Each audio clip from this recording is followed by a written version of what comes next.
करनी वैसी भरनी। मालदीव के ऊपर कहावत ये बिल्कुल सटीक बैठती है।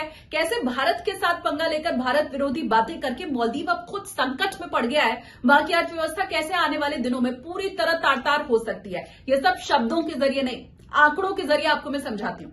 देखिए, मालदीव की अगर हम बात करें तो ये टूरिज्म बेस्ड इकोनॉमी है। मतलब ऐसा देश जिसकी पूरी अर्थव्यवस्था ही टूरिज्म से चलती है, उससे मिलने वाले राजस्व से चलती है।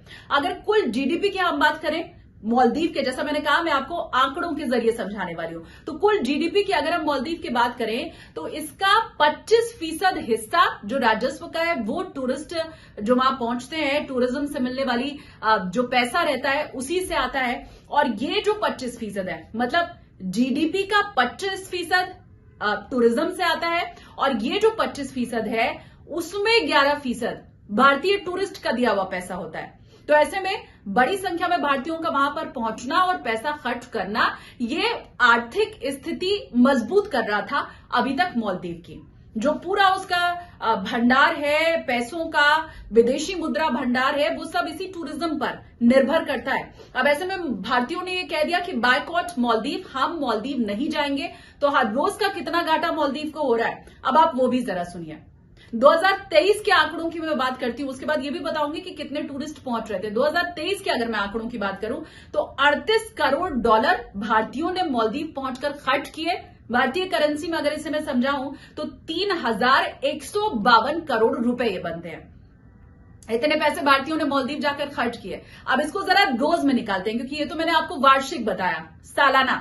रोज की अगर हम बात करें तो 8.6 करोड़ रुपए हर रोज के हिसाब से भारत से मालदीव जा रहे थे। अब इसी 8.6 करोड़ रुपए का नुकसान मालदीव को हो रहा है। यह खुद मालदीव की तरफ से बताया गया है कि कैसे वहां 44,000 जो परिवार हैं उनके ऊपर अभी रोजगार का संकट मंडरा रहा है। अब जरा रोजगार का भी मैं आंकड़ा आपको दे दूं। रोजगार जो मालदीव में कुल है उसमें 1/3 रोजगार ये टूरिज्म ही बनाता है।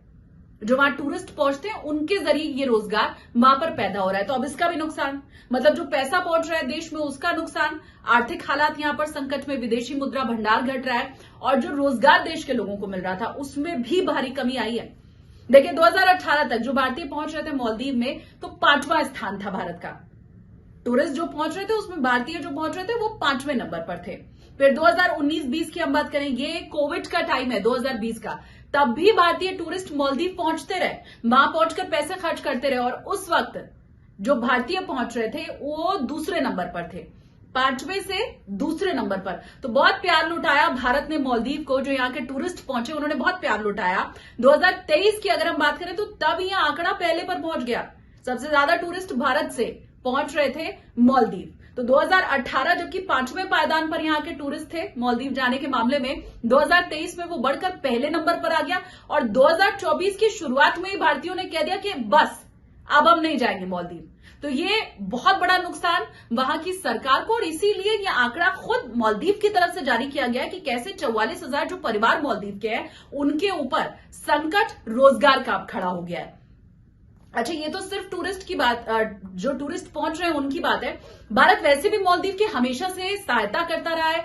बड़ी संख्या में एनआरआईज की अगर मैं बात करूं जो मालदीव में रह रहे हैं, मतलब विदेशी नागरिक जो वहां रह रहे हैं, उसमें भारतीयों का नंबर है। और ठीक ऐसे ही मालदीव से भी बड़ी संख्या में रोजगार के लिए लोग भारत में आते रहे हैं। हम वहां के जो स्टूडेंट्स हैं उन्हें स्कॉलरशिप देते हैं। तो ये जो संबंध दोनों देशों का है, ये संभवतः आगे भी ऐसे जारी रह सकता है। मतलब उनके स्टूडेंट्स यहाँ पढ़ने के लिए आ सकते हैं, उसके ऊपर कोई बैन नहीं है। हमारे यहां से भी कोई अगर चाहे तो वहां पर जाकर के रह सकता है। लेकिन अब खटास आ गई है मन में भारतीयों के, और यही वजह है कि भारतीयों ने कहा है कि हम तो मालदीव नहीं जाने वाले हैं। तो एक बड़ा हिस्सा जो मालदीव के राजस्व का आता है टूरिज्म से, एक चौथाई जो कि कुल जीडीपी का है, वो टूरिज्म के ऊपर निर्भर करता है। अब वो सब पूरी तरह से चौपट हो रहा है, और शायद यही वजह है कि मालदीव की सरकार ने चीन से भी गुहार लगाई कि भाई अब तुम अपने यहाँ के टूरिस्ट बड़ी संख्या में भेजो हमारे यहाँ। ये उस देश को गलती कम से कम नहीं करनी चाहिए थी जो टूरिज्म बेस्ड इकोनॉमी है, जहां का सारा पैसा ही जो टूरिस्ट पहुंचते हैं और खर्च करते हैं उससे आता है, जहां के लोगों को रोजगार ही इससे मिलता है।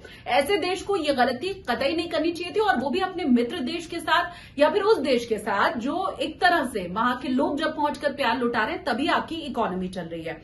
अब अगर आप टिकट्स के रेट की बात करें, क्योंकि मालदीव घूमना बड़ा सस्ता भी हो चुका है, मालदीव सरकार की तरफ से खुद ये सारे रेट कम किए गए हैं।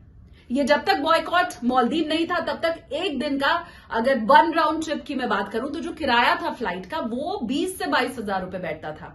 अब दिल्ली से मालदीव अगर आप जाएंगे 12,000 का टिकट इस वक्त शो हो रहा है। और 17 जनवरी के बाद की तारीखों की अगर मैं बात करूं, मतलब आपसे पहले की ही मैं आपको बात बता रही हूं, तो जो टिकट मिल रहे हैं वो अभी के फिलहाल 2-3 दिन पहले से ही 8,000 के मिल रहे हैं।